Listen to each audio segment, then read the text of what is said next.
Now we will learn Bayes theorem. We can take one example, one random experiment we can take. Suppose we have two bags, bag 1 and bag 2. Bag 1, then bag 2. And we have two types of balls in the bags, red and black. And in bag 1, suppose we have 3 red balls and 4 black balls, and here 5 red balls and 6 black balls. So total number of balls here. In bag 1 we have 7 and here we have 11. Then suppose we have some event. We can take event A. Ball drawn.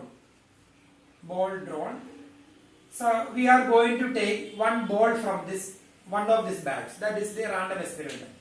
We have two bags.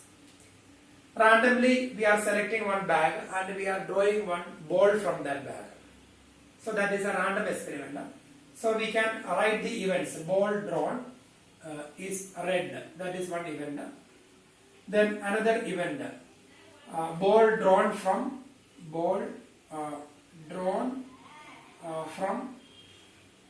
bag 1, and third event, ball drawn from bag 2. Then probability of even we can find. Probability of even, what is the probability that the ball drawn from bag 1? So we have two bags, then we are going to take one ball from one of this. So first we will select one of the bag. Randomly we are selecting one bag and taking the ball. So the probability that it is from bag 1. Here we have two bags. So what is the probability that the ball is from bag 1? So that is 1 by 2. P of E1 is 1 by 2. And similarly P of E2. What is the probability that it is from bag 2? Because we have only two bags. So the probability of selecting second bag, that is P of E2, that is also 1 by 2. Then P of A given E1 we can find. So this is conditional probability. We studied conditional probability. P of A given E1. That means if the given condition is E1. The given condition is E1, that is conditional probability. That means if the ball drawn is from bag 1, then what is A? Ball drawn is red. So the meaning of this one, what is the probability that the ball drawn is red if it is from bag 1? What is the probability that the given condition ball drawn is from bag 1? So this is bag 1. Then what is the probability that it is red? So 3 upon 7. So P of A given E1, 3 by 7. Conditional probability we already learned. If what is the probability that the ball drawn is red if it is from bag 1? 3 by 7. Similarly, P of A given E2. That is, if the ball drawn from bag 2, that is given E2. Then what is the probability that it is red? So if the ball is from bag 2, then what is the probability that it is red? That is 5 upon 11. 5 upon 11. So that is conditional probability. And here, this is probability. Then the reverse of this one, reverse probability. So here P of A given E1, that is 3 by 7. So what is P of E1 given A? And similarly, what is P of E2 given A? So here this is called reverse probability. So here the given condition is ball drawn is red. So then what is the probability that it is from bag 1? So we have two bags and the balls are like this. You have taken one ball from that two bags, one ball from one of the bags you have taken. And suppose the ball drawn is red. You know the color of that ball. If it is red, then what is the probability that it is from bag 1? So this is the meaning P of E1 given A. So this is the reverse probability of this one. And P of E2 given A. So if the ball drawn is red, then what is the probability that it is from bag 2? So this type of questions, reverse probability. So this type of questions we can do by using Bayes theorem. So a mathematician, John Bayes, developed one theorem.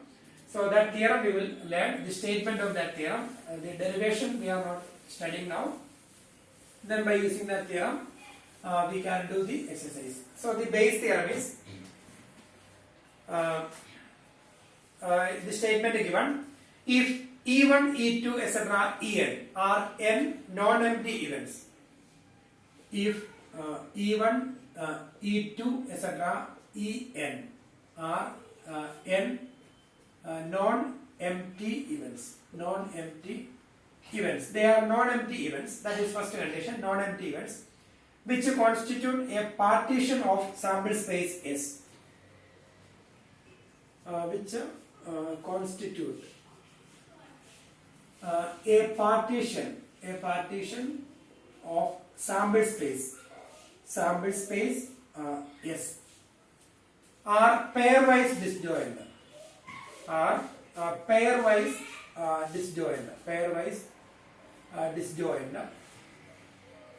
and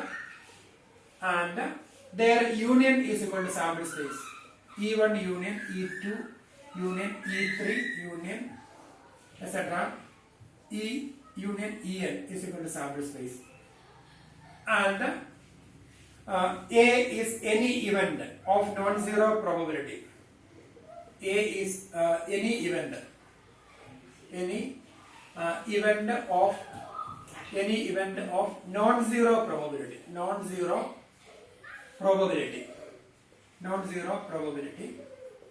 Then P of Ei given A.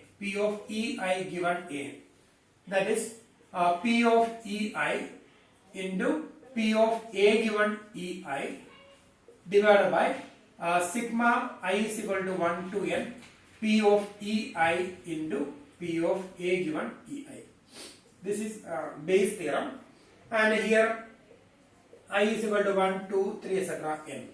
So here E1, E2, etc. En are n non-empty events which constitute a partition of sample space. That means a sample space divided into different events. So they are pairwise disjoint. That means E1, suppose we have 3 events, E1, E2 and E3. Then we have a sample space.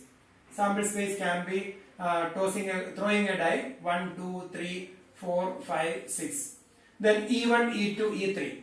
Then they constitute sample space S. And they are pairwise disjoint. And their union is sample space. That means suppose we are taking E1 1, 2 and E2 3, 4, 5 and E3 element 6. So they are pairwise disjoint. That means E1 intersection E2 is equal to empty set, E2 intersection E3 is equal to empty set, and E1 intersection E3 is equal to empty set. That means when we take any pair from here, they are disjoint, pairwise they are disjoint, their intersection is equal to empty set. So so we can say they are pairwise disjoint. So there is no common element. So these events should be pairwise disjoint. That means when we take any pair, their intersection should be empty set. So they are pairwise disjoint, and their union should be sample space. Their union is sample space. So we can say that they are union sample space, and A is any event of non-zero probability. Then P of Ei given A is P of Ei into P of A given Ei divided by sigma I is equal to 1 to n P of Ei into P of A given Ei. In this case, suppose we have only 3 events. Then here we have E1, E2, E3. So P of E1 given A is an event, another event, non-zero probability. P of E1 given A we can write down by using this theorem. P of E1 into P of A given E1. P of Ei into P of A given Ei divided by sigma I is equal to n. So here E1, E2, E3. So sigma I is equal to 1 to n here, and here we will have 1 to 3. Sigma I is equal to 1 to 3. So 1 to 3, when sigma I is equal to 1 to 3, when I is equal to 1, P of E1, then P of A given E1, plus sigma means the summation, and when I is equal to 2, P of E2 into P of A given E2, plus When I is equal to 3, P of E3 into P of A given E3. So we will write P of E1 into P of A given E1 plus P of E2 into P of A given E2 plus P of E3 into P of A given E3. So if we have only 3 events, then P of E1 given A we will write like this. P of E1 into P of A given E1 divided by same we will write first. P of E1 into P of A given E1 plus P of E2 into P of A given E2 plus P of E3 into P of A given E3. So here sigma means the sum, and here I is equal to 1 to n, but in this case I is equal to 1 to 3. That's why we have 3 terms.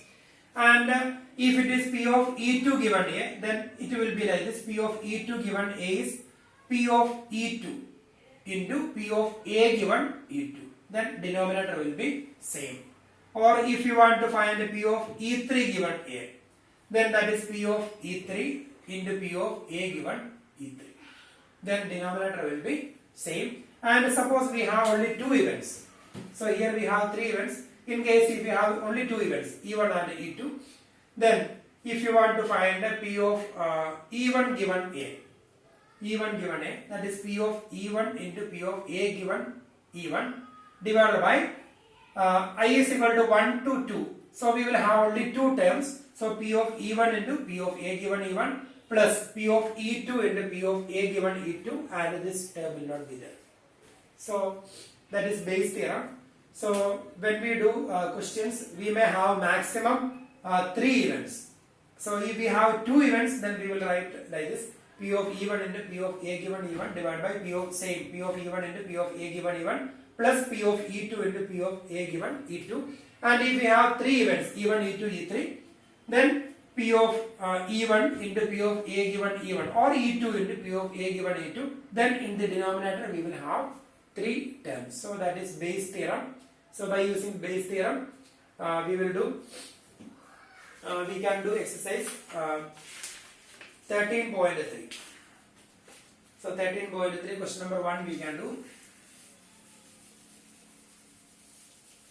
Exercise 13.3. And here the first question. An egg contains 5 red and 5 black balls. Question number 1. 5 red and 5 black balls. 5 red and 5 black balls. And here no need to use Bayes theorem. Second question onwards we will use Bayes theorem. So an egg contains 5 red and 5 black balls. A ball is drawn at a random. Its color is noted and is returned to the end. So we have total 10 balls. Total we have 10 balls. And from here a ball is drawn at a random. Its color is noted and is returned to the end. Same. 2 additional balls of the color drawn are put in the urn, and then a ball is drawn at random. So we have taken 1 ball from here and its color noted, and the same type 2 more additional ball we are adding to this setup.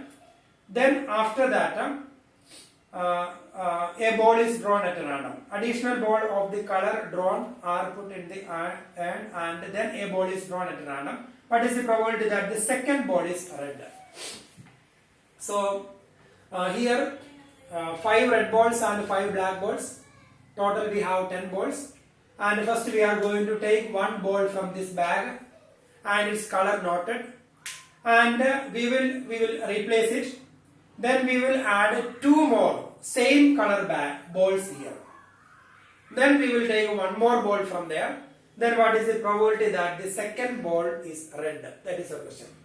So we have 2 possibilities here. Suppose the first ball, if the first ball is red, then we will add 2 more red balls.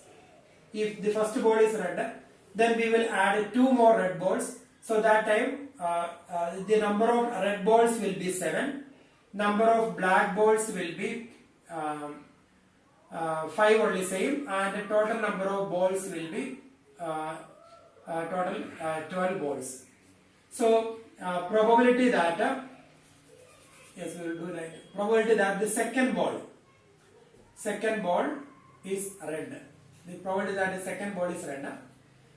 So we have two cases. The first ball, if the first ball is red,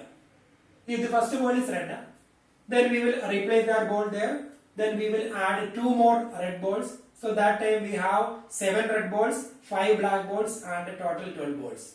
Then we will take a ball from that 12 balls. Then what is the probability that it is red? Then we have one more case, red, then black, and total. Same 5, 5, and 10. Then if the first ball is black, then we will add 2 more black balls. So total number of black balls will be 7, and a red ball same, and the total number of balls will be 12. Then we need to find the probability that the second ball is red.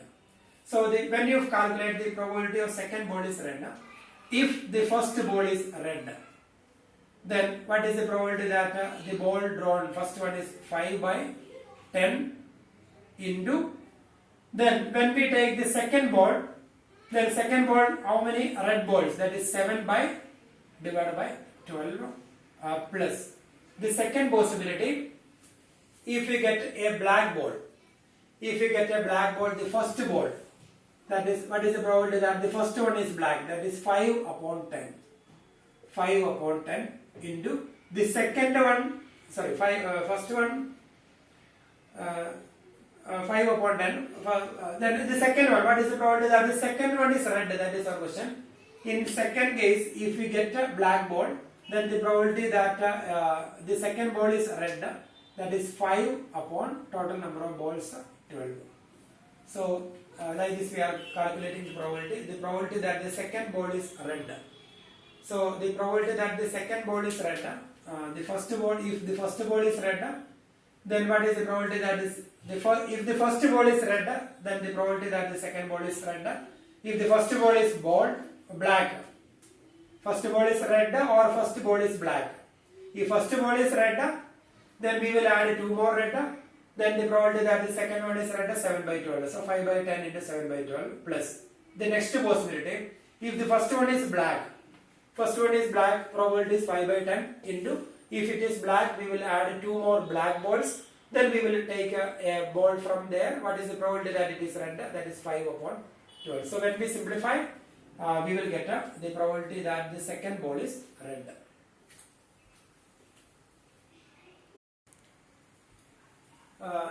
Now we will do second question. A bag contains 4 red and 4 black balls. Another bag contains 2 red and 6 black balls. One of the 2 bags is selected at a random and a ball is drawn from the bag which is found to be red. Find the probability that the ball is drawn from the first bag. So here in second question we have 2 bags, bag 1 then bag 2, and here we have 2 types of balls, red and black, and a bag contains 4 red and 4 black, 4 red, bag 1, and 4 black. Another bag contains 2 red and 6 black balls, and here total 8, and here also 8. 2 red and 6 black balls. One of the 2 bags is selected at a random and a ball is drawn from the bag which is found to be red. So the ball drawn, first we have taken one bag, randomly we have taken one bag we have selected randomly, and we have taken one ball from that bag, and that ball is red. That is given condition. Then our question is, find the probability that the ball is drawn from the first bag. So by using Bayes theorem we can do this question. the ball drawn is red. That is given condition. So let it be A. So A, ball drawn is red. Ball drawn is red. That is given condition. Then E1 and E2. Ball drawn from bag 1, that is E1, and ball drawn from bag 2. So E1, ball drawn from bag 1, and E2, that is ball drawn from bag 2. Then our question is the ball drawn is red. If the ball drawn is red, then what is the probability that the ball drawn from bag 1? So the given condition is the ball drawn is red. And what is the probability that it is from bag 1? So conditional probability. So we have to find B of E1 given A. So if ball drawn is red, what is the probability that it is from bag 1? So P of E1 divided by E1 given A. So by using base theorem we can write that is P of E1 into P of A given E1 divided by same, that is P of E1 into P of A given E1 plus P of E2 into P of A given E2. And we need to find the probabilities. P of E1, then P of E2 we will find, then P of A given E1 we have to find, then P of A given E2. Then P of E1. So we have two bags. So randomly we are selecting one bag. So the probability of selecting first bag, that is 1 by 2. And similarly probability of selecting second bag, that is 1 by 2. And the probability of P of A given E1. So here the given condition is selected bag is first one. If we select first bag, then what is the probability that ball drawn is red? So P of A given E1. If we selected first bag, then what is the probability that the ball drawn from that bag is red? So that is 4 divided by total, that is 8. 4 upon 8. Then probability of A given E2. If we select a second bag, that is given condition. If we select a second bag, then what is the probability that the ball drawn is red? So in second bag we have 2 red balls. So the probability is 2 upon 8. Now we can replace that values. P of E1, that is 1 by 2 into P of A given E1, 4 by 8 divided by same 1 by 2 into 4 by 8 plus. Then second probability of E2, that is 1 by 2 into probability of A given E2, that is 2 by 8. So when we simplify, we will get the answer, that is P of E1 given A. So that is second question. Now we will do question number 3. So here A, E1, E2 etc. will be same and the formula will be same. Then here it will be different. So in third question, question number 3, third one.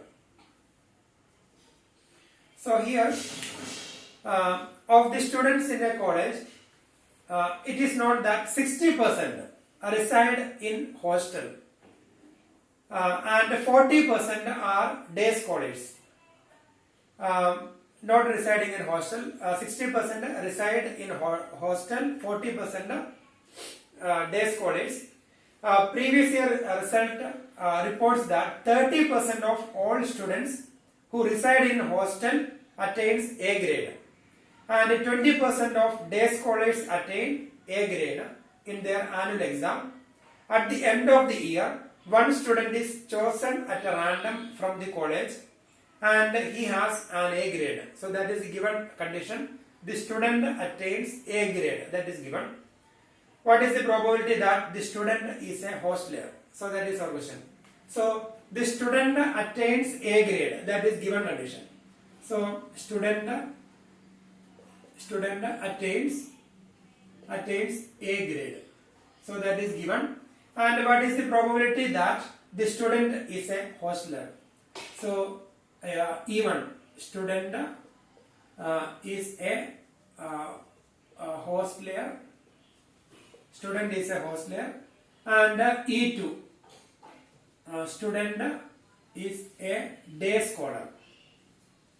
Day scholar. Student is a hostler. Student is a day scholar. So we need to find what is the probability that the student is a hostler if the student attains A grade. So if the student attains A grade, then what is the probability that the student is from hostel? So that is P of E1 given A, we will find. A is the given condition, student attains A grade. If student attains A grade, then what is the probability that the student is from hostel? So that is P of E1 given A, same formula. Then P of E1. Then we will find the probability, the percentage of students staying in hostel, that is given. It is not that 60% reside in hostel. So P of E1, that is 60 upon 100. 60% reside in hostel. So the probability that the student is a hostler, that is 60 upon 100. Then 40% are day scholars. The probability that the student is a day scholar, that is 40 upon 100. Then P of A given E1, that is given condition, that is E1. If student is a hostler, then what is the probability that the student attains A grade? So here previous result reports that 30% of all students who reside in hostel attains A grade. So 30%. If a student is from hostel, then 30% of that students attains A grade. So 30 upon 100. Then grade, and 20% of day scholars attain A grade. So P of A given E2. If the student is a day scholar, that is given condition, then the probability that the student attains A grade, that is 20%, 20 upon 100. So now we can replace the values, then we will get the answer. P of E1, 60 upon 100 into P of A given E1, 30 by 100 divided by, we will write 60 upon 100 into 30 upon 100 plus. Then P of E2, that is 40 upon 100 into P of A given E2, 20 upon 100. So when we simplify, we will get a final answer. So that is third question. Now we will do fourth one, and here fourth one also almost same. So here formula will be same, and here also fourth one.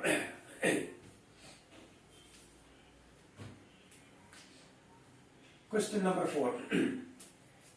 In answering a question on a multiple choice test, a student either knows the answer or guesses. In a multiple choice question, the student either knows the answer or guesses. Let 3 by 4 be the probability that he knows the answer, and 1 by 4 be the probability that he guesses. Assuming that a student who guesses at the answer will be correct with the probability, that is 1 by 4. If a student guesses, then the probability that the answer is correct, that is 1 by 4. Then our question is, what is the probability that the student knows the answer given that he answered it correctly? So what is the probability that the student knows the answer given that the answer is correct? He answered it correctly. So the given condition is given that he answered it correctly. So the answer is correct, that is given condition. Answer is correct. So that is given condition, that is given condition. If the answer is correct, then what is the probability that the student knows the answer? So E1, student knows the answer. Knows the answer. What is the probability that he knows the answer if the answer is correct? What is it? That is, we are going to find the probability that he knows the answer if the answer is correct. So what is the probability that the student knows the answer given that he answered it correctly? So A is this one even. He student knows the answer, and the second case student guesses. Student guesses. Student knows the answer, then student guesses. Guesses the answer. So we need to find a P of even given A. What is the probability that he knows the answer given that the answer is correct? So P of even given A, that is P of even into P of A given even divided by then P of even. P of even. What is the probability that he knows the answer? So here it is given. In answering a question on a multiple choice test, the student either knows the answer or guesses. Let 3 by 4 be the probability that he knows the answer, and 1 by 4 be the probability that he guesses. So the probability that he knows the answer, that is 3 by 4. And P of E2, the probability that he guesses the answer, that is 1 by 4. That is given in question. 1 by 4 be the probability that he guesses. Assuming that a student who guesses at the answer will be correct with the probability 1 by 4. So if guesses the answer, if he guesses the answer, then what is the probability that it is correct? P of A given E2. So given condition is E2. That is, if he guesses the answer, what is the probability that it is correct? So that is given 1 by 4. 1 by 4. If he guesses the answer, what is the probability that it is correct? 1 by 4.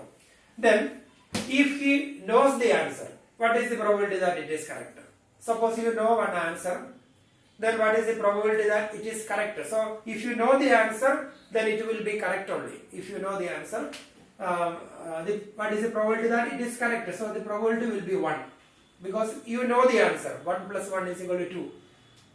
That is our question. Suppose 1 plus 1 is dash. You know the answer. If you know the answer, then what is the probability that it is correct? That is a sure event. So in that case, the probability will be 1. So now we can replace the values. So P of E1, that is 3 by 4 into P of A given E1, 1. Then 3 by 4 into 1 plus P of E2, that is 1 by 4 into P of A given E2, that is 1 by 4. So when we simplify, we will get the answer of that question. That is fourth one. Now we will do question number 5. And here 90% is almost the same. So we can use the same formula. And here a laboratory blood test is 99% effective in detecting a certain disease when it is in fact. So a laboratory test is 99% effective, 99% effective in detecting a certain disease when it is in fact.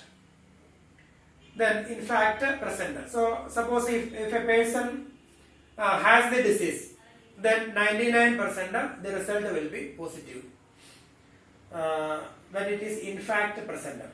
Then however, the test also yield a false positive result for 0.5% of the healthy person tested. That is, if a healthy person is tested, then with the probability 0.005, that means 0.5%, the test will imply he has the disease. So the meaning is, if a person has the disease, then 99% the test will be effective. That means it will show positive. And if the person is healthy, then sometimes, that is 0.5%, the result will be positive if the person is healthy. Then if 0.1% of the population actually has the disease, what is the probability that a person has the disease given that his test result is positive? So the given condition is the person has the disease.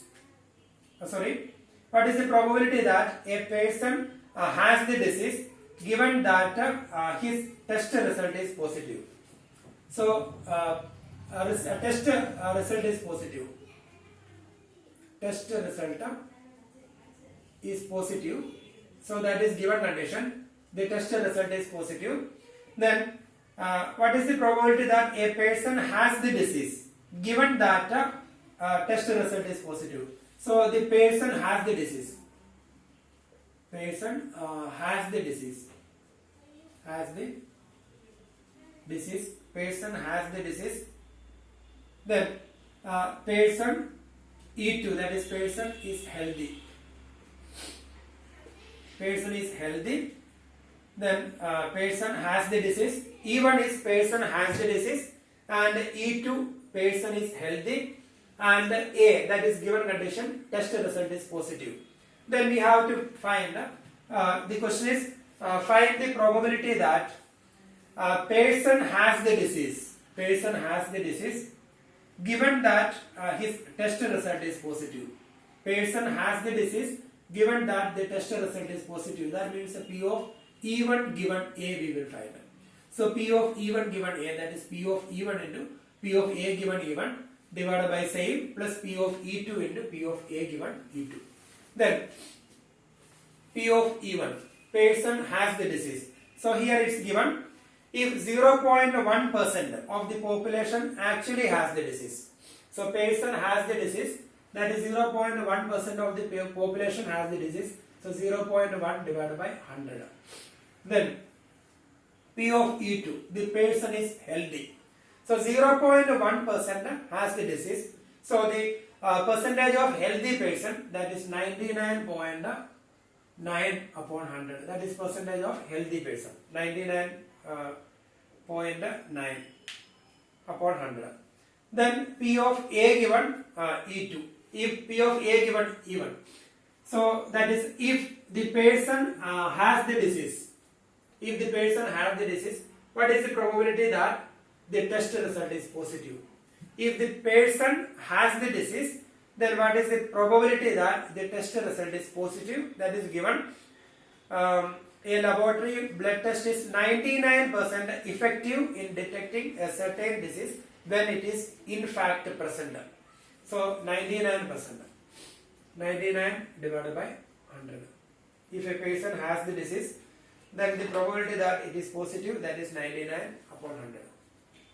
Then P of A given E2. That means if the person is healthy, then what is the probability that the test result is positive? So here it is given 0.5% of the healthy person tested person. However, the tester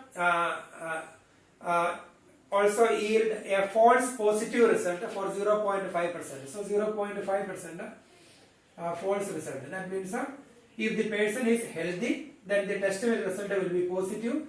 So its percentage is 0.5%. Now we will replace.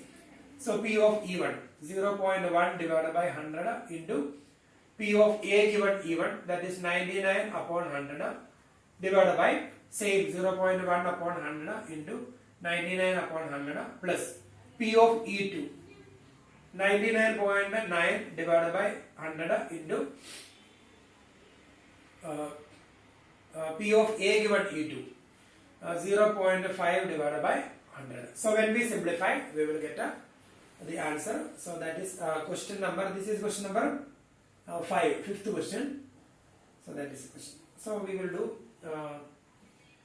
question number 5, then we will do question number 6th question we will do now. And here there are 3 coins, so it is something different. There are 3 coins, so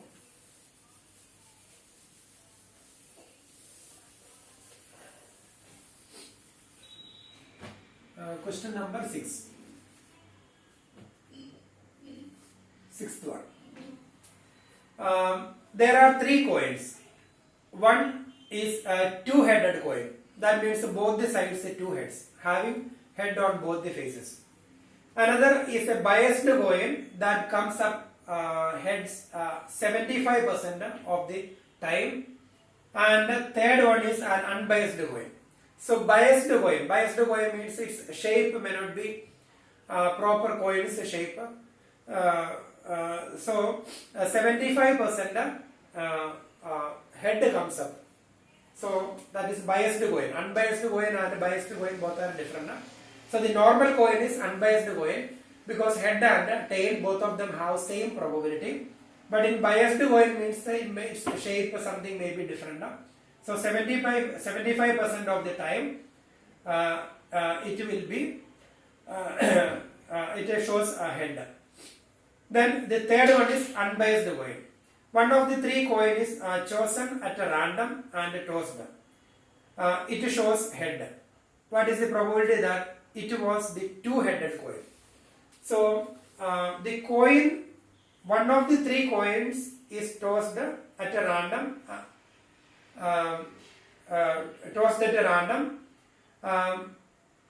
One of the three coins is chosen at a random and tossed. It shows head. So the given condition, coin shows head.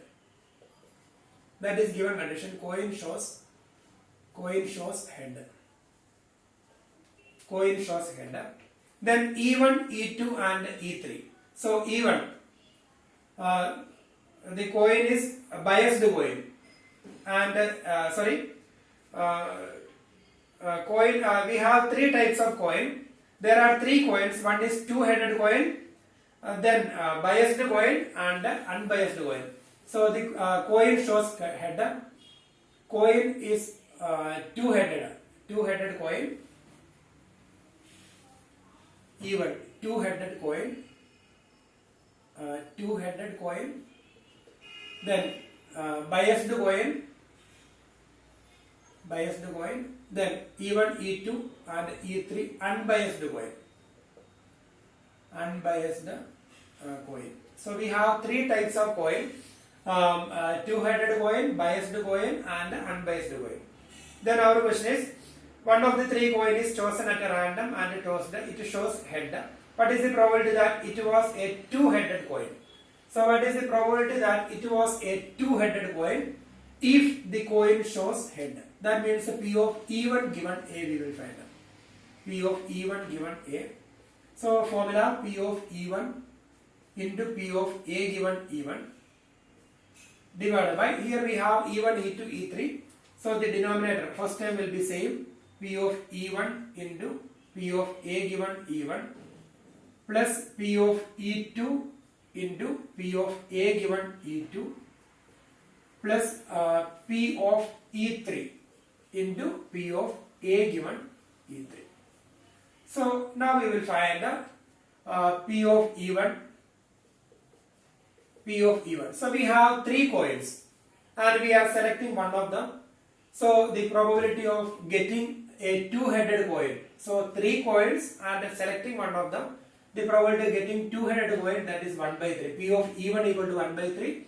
And similarly P of E2 1 by 3 and P of E3 1 by 3. Because we have three coins, we are selecting one from that three. So the probability will be same. P of E1 equal to P of E2 equal to P of E3 equal to 1 by 3.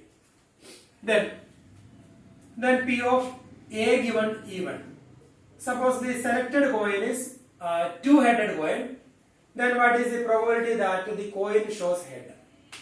Both the sides head. Then what is the probability that the coin shows head? Both the sides head. So it will always give head only. So P of A given E1 will be 1. Then P of A given E2. If the coin is biased coin, then what is the probability that it is head? So it's given 75% biased coin, 75% it shows head. So the probability will be 75 upon 100. Then P of A given E1, E2, E3. Then if the coin is unbiased coin, then what is the probability that it shows head? Unbiased coin, probability of getting head, that is 1 by 2. 1 by 2. So now we got all the probabilities. Then we can replace P of E1, that is 1 by 3 into P of A given E1 1 divided by same 1 by 3 into 1 plus P of E2. P of E2 1 by 3. 1 by 3 into P of A given E2. A given E2 is 75 upon 100 plus P of E3.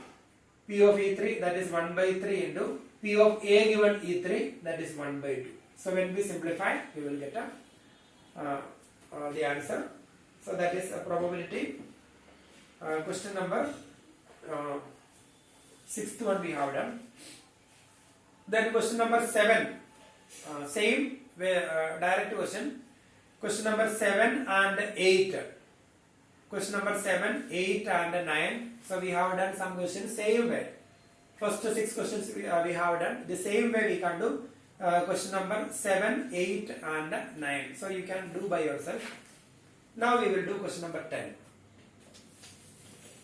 10 question we will do, then 11, 12, etc.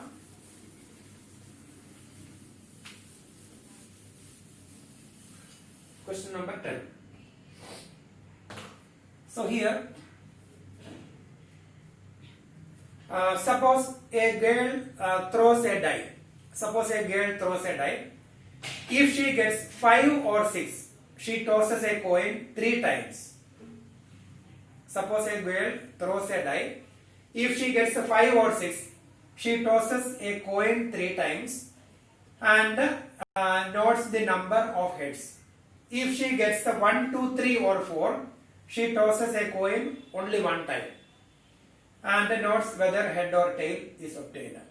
If she obtained exactly 1 head, what is the probability that she throws 1, 2, 3 or 4 with the die? So when she throws a die, then the outcomes will be 1, 2, 3, 4, 5, 6. That is sample space. And we have 2 random experiments. Throwing a die 1 time, outcome 1, 2, 3, 4, 5, 6. Then throwing, if she gets the 5 or 6, tosses a coin 3 times. So when she tosses a coin 3 times, then the outcomes will be total 8 outcomes are there. So H, H, H, then T, T, T, then 2 heads and 1 tail. H, H, T, then H, T, H, then T, H, H, then 2 tails and 1 head. T, T, H, then T, H, T, then H, T, T. So that is outcomes. 1, 2, 3, 4, 5, 6, 7, 8. Then one more case is there. If she gets 1, 2, 3 or 4, she tosses a coin once. So when she tosses a coin 1 time, the sample space head and tail. So these are the random experiments. Then we need to find if she obtained exactly 1 head, what is the probability that she throws 1, 2, 3 or 4. So the given condition, she obtained exactly 1 head. Given condition is exactly, she gets exactly one head. Exactly 1 head. Exactly 1 head. Then E1 and E2. So E1, that question we will find from the last sentence. What we are going to find, that we will get from the last sentence. What is the probability that she throws? Sorry. If she obtained exactly 1 head, if she obtained exactly 1 head, that is given condition, then what is the probability that she throws 1, 2, 3 or 4? So we will write throws 1, 2, 3 or 4. Then E2 will be throws 5 or 6. 5 or 6. So we need to find the question. What is the probability that she throws 1, 2, 3 or 4 if she gets exactly 1 head? So this is the given condition. So we have to find P of E1 given A. So if she gets exactly 1 head, what is the probability that she throws 1, 2, 3 or 4? So P of E1 given A. That is P of E1 into probability of A given E1 divided by P of E1 into probability of A given E1 plus P of E2 into probability of A given E2. Now we can write P of E1, then P of E2, then P of A given E1, then P of A given E2. So P of E1, that is throws 1, 2, 3 or 4. So when he throw a die, what is the probability of getting 1, 2, 3 or 4?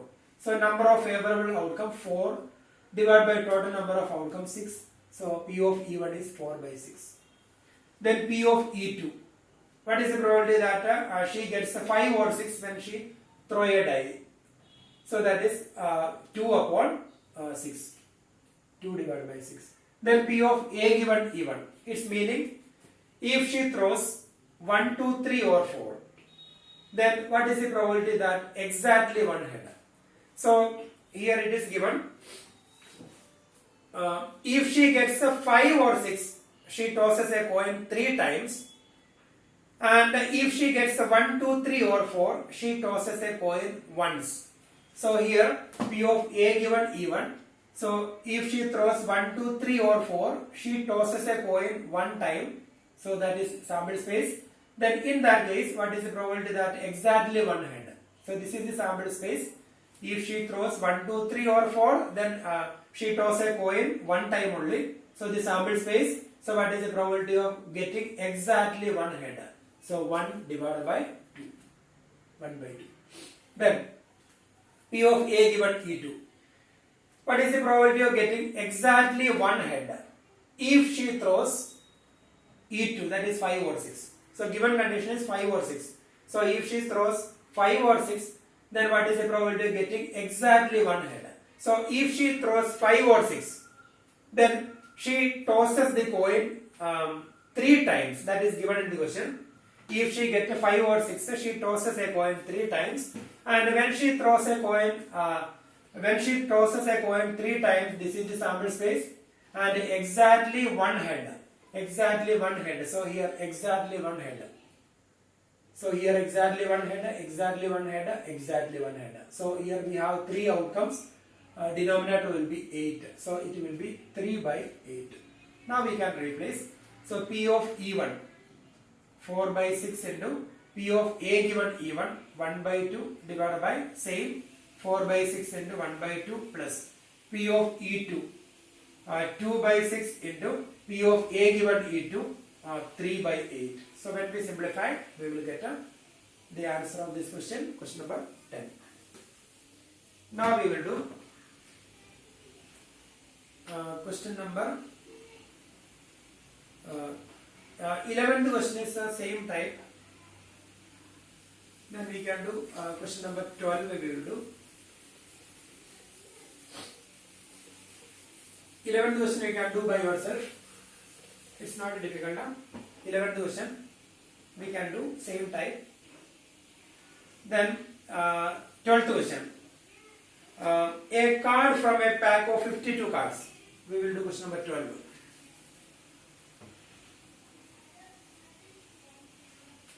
A card from a pack of 52 cards is lost. A card from a pack of 52 cards is lost. From the remaining cards of the pack, 2 cards are drawn and are found to be both diamonds.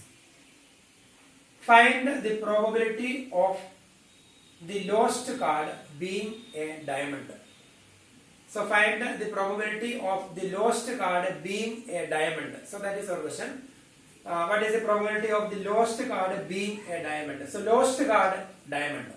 And the given condition, 2 cards are drawn and are found to both diamonds. So first we lost 1 card from a pack of 52 cards. Then from the remaining cards, we have taken 2 cards. That 2 cards are diamonds. That is given condition. Then what is the probability that the lowest card is diamond? So the given condition is 2 cards drawn from the remaining cards are diamonds. So that is given. 2 cards are drawn and are found to be diamonds. 2 cards drawn from the remaining cards. Remaining cards are diamonds. 2 cards drawn from the remaining cards are diamonds. A. Then E1 and E2. So we need to find the probability of the lost card being a diamond. So E1 is lost card is diamond. lowest card is diamond, and E2, lowest card is not diamond. So E1, lowest card is diamond, and E2, lowest card is not diamond, and the given condition, two cards are drawn from the remaining cards, that means from 51 cards, both the cards are diamonds. So we need to find the probability that the lowest card is diamond. So we are going to find P of E1 given A. That is P of E1 into P of A given E1 divided by P of E1 into P of A given E1, same, plus P of E2 into P of A given E2. Then, now we will find the P of E1, then P of E2, then P of A given E1, then P of A given E2, etc. So P of E1, what is the probability that the lowest card is diamond? So we have total 52 cards and one card lowest from that 52 cards. Then what is the probability that it is diamond? So out of 52, we have 13 diamonds. So one card is lowest. So the lowest card is diamond. The probability is 13 upon 52. Then P of E2, the lowest card is not diamond. So 13 cards are diamonds. Then rest of the cards, that means 39 cards are not diamonds. So the lowest card is not diamond, that is 39 upon 52. Then P of A given E1, that is if the lowest card is diamond, if the lowest card is diamond, so P of A given E1, the meaning is E1 is the given condition. That means if the lowest card is diamond, then what is the probability that the two cards drawn from the remaining cards are diamonds? So the lowest card is diamond, then lowest card is diamond. So now we have 51 cards. Out of 51 cards are diamonds, we have total 30. Now we have 11 diamonds, and the total number of cards is 51. So if the lowest card is diamond, then we have total 51 cards. Then out of 51 cards, we have 11 diamonds only, because lowest card is diamond. Then we are going to take two cards from here. What is the probability that the two cards are diamonds? That is our question. So we are taking the two cards one by one without replacement. So when we take that cards from 51 cards, what is the probability that the first one is diamond? That is 11 upon 51. Then second one is diamond. That is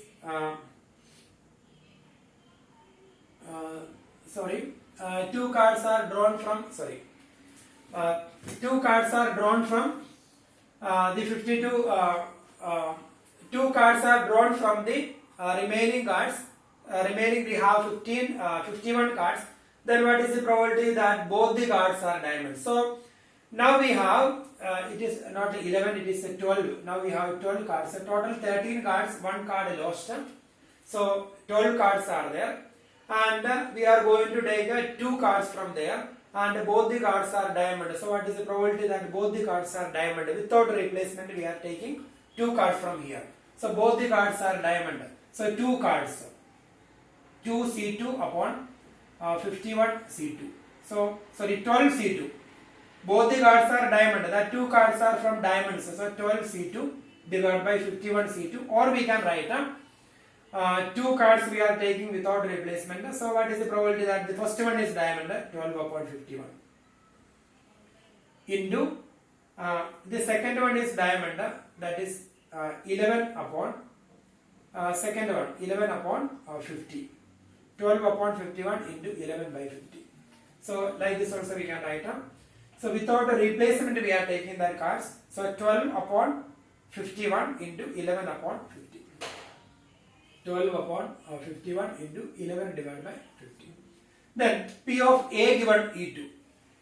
If the lowest card is not diamond, given condition, lowest card is not a diamond, then what is the probability that the two cards drawn from the remaining 51 cards are diamonds? If the lowest card is not a diamond, Then we have 13 diamonds and the total cards will be 51 because the lost card is not a diamond.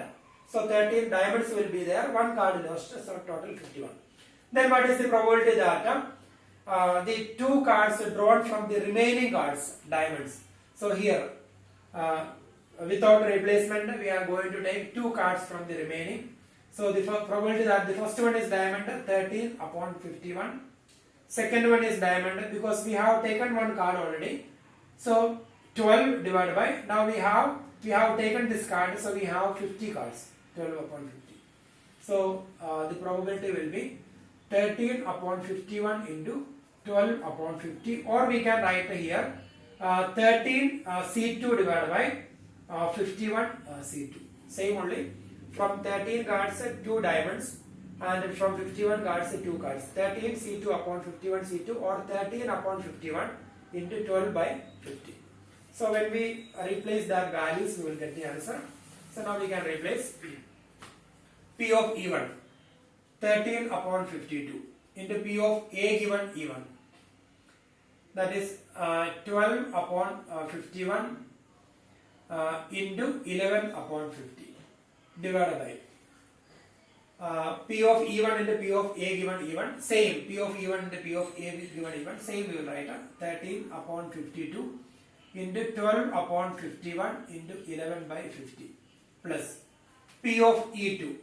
So P of E2, 39 upon 52 into P of A given E2, 13 upon 51 into 12 upon 50. So here we can take LCM denominator. So 52 into 51 into 50, 52 into 51 into 50, 52 into 51 into 50 will be cancelled. So when we take common denominator, so the numerator answer will be 13 into 12 into 11 divided by 13 into 12 into 11 plus 39 into 13 into 12. So when we simplify, we will get the answer. So that is question number 12. Now we have one more question. 12, then question number 13. So 12th question, this is previous year question. So we will do 13th question, question number 13. And the 13th question, that is also board exam question. 13th question repeated many times in board exam. Question number 13. And here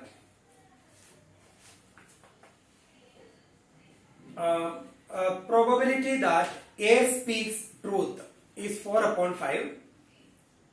Probability that A speaks truth is 4 upon 5. A coin is tossed.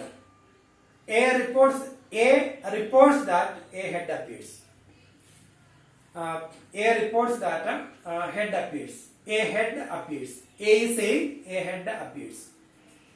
Probability that A speaks truth 4 by 5. A coin tossed. Then A reports that a head appears. That means we cannot believe him because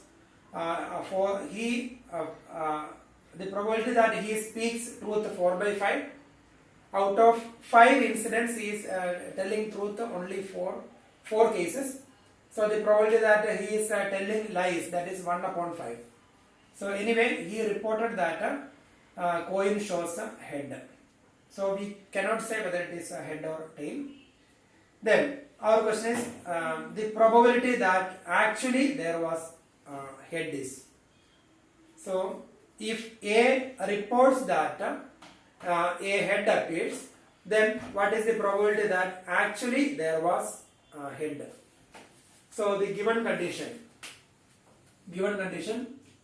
that is A reports that a head appears. That is the given condition. A reports that a head appears. A head appears. So that is given condition.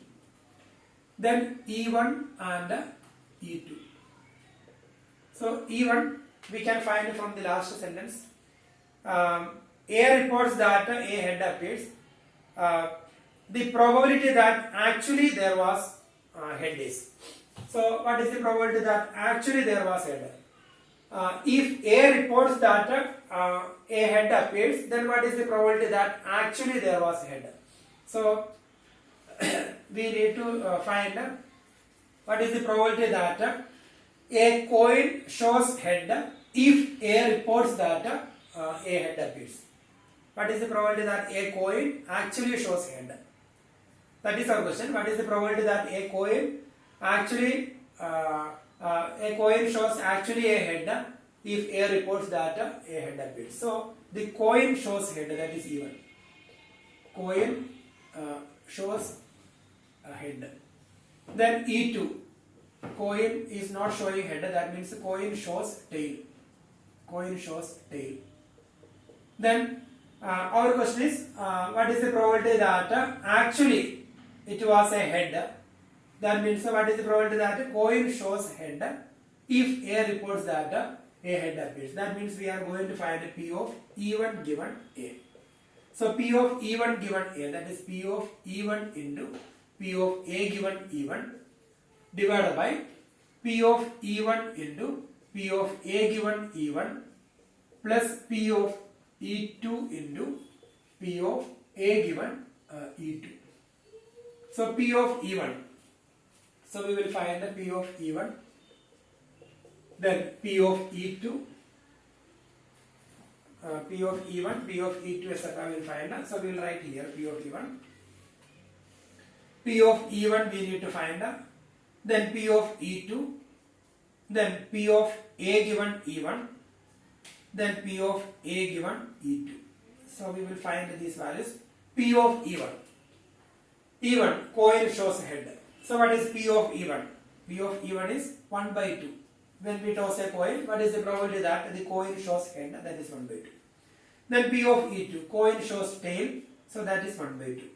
Then P of A given E1, that is given condition is E1. That means if coin shows head, what is the probability that A reports that a head appears? So that is P of A given E1. If coin shows head, that is E1. If coin shows head, then what is the probability that A reports that a head appears? So if coin shows head, if coin shows actually head, if the coin shows head actually, then what is the probability that A reports that it is head? That means A is telling truth. This is the given condition E1, a coin shows head. When a coin shows head, then what is the probability that A reports that it is head? That means A is telling truth.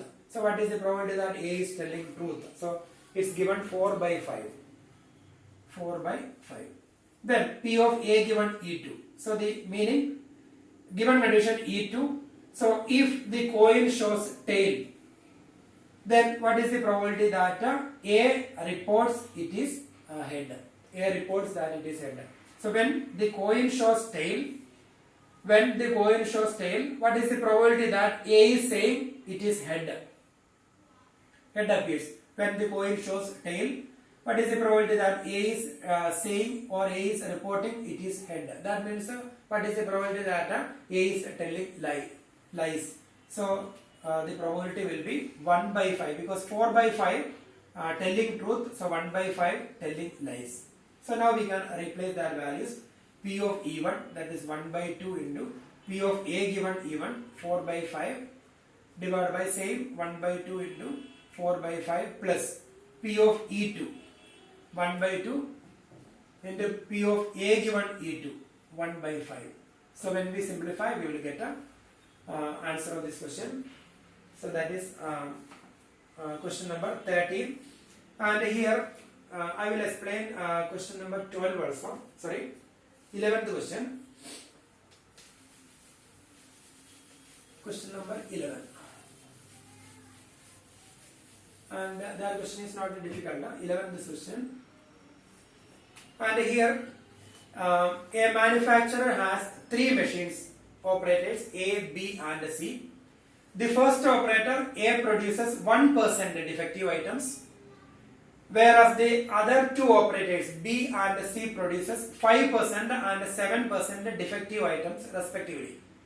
So they have 3 machine operators A produces 1% defective items, B produces 5% defective item, and C produces 7% defective item. A is on the job 50% of the time, B is on the job 30% of the time, and C is on the job 20% of the time. A defective item is produced. That is given condition. What is the probability that it was produced by A? So, A, defective item is produced. Item produced is defective. Item produced is defective. Item produced is defective. Then E1, E2 and E3. So here we have three machine operators A, B and C. So the given condition, item produced is defective. Then E1, E2, E3. So we need to find, our question is, a defective item is produced. What is the probability that it was produced by A? So E1, item produced by A. Item produced by A. Then E2, that is item produced by B, and item produced by C. Then if the item produced was defective, what if the item produced is defective, what is the probability that it is produced by A? So that means we have to find a P of E1 given A. So P of E1 given A we will find. So P of E1 given A, that is P of E1 into P of A given E1 divided by P of E1 into P of A given E1 plus, by using base theorem we can write P of E2 into P of A given E2 plus P of E3 into P of A given E3. So we will find P of E1. Here we will write P of E1. Then P of E1 is, so we will write here P of E1. So the probability that the item produced by A, and here it is given A is on the job for 50% of the time. So that means 50% of the items produced by A. So P of E1 is equal to 50 upon 100. Then P of E2. Then B is on the job for 30% of the time. So that means 30% of the items produced by B. So that is P of E2, 30 upon 100. Then P of E3. That means the item produced by C. Then 20% of the item produced by C, because C is on the job 20% of the time. So 20 upon 100. Then P of A given E1 we will find.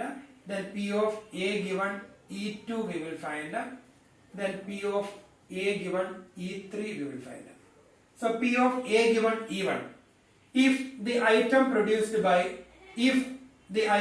is produced by A, then what is the probability that the item is defective? So that is given in the question.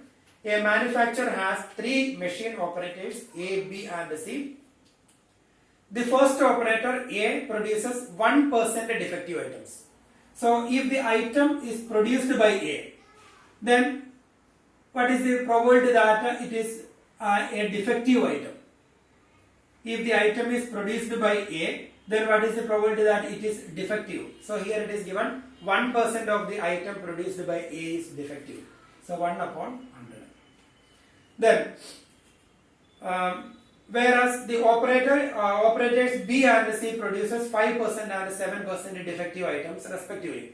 So if P of A given E2, so E2 is given condition, if the item is produced by B, then what is the percentage of that item is, what is the probability that the item is defective? So 5% of the items produced by B is defective. So here P of A given E2 is 5 by 100, and similarly P of A given E3. So 7% of item produced by C, that is defective. So 7 by 100. So when we replace these all values, we will get the answer. So P of E1, so P of E1 is 50 into 50 upon 100. 50 upon 100 into P of A given E1, 1 by 100 divided by, so this one will be separated. Then same 50 upon 100 into 1 by 100 plus P of E2, 30 upon 100 into P of A given E2, 5 by 100 plus P of E3, 20 upon 100 into P of A given E3, 7 by 100. So when we simplify, we will get the answer. So we will get a P of E1 given A, that is the probability of the that is what is the probability? Probability that it is produced by A if the item is defective. So that is the answer.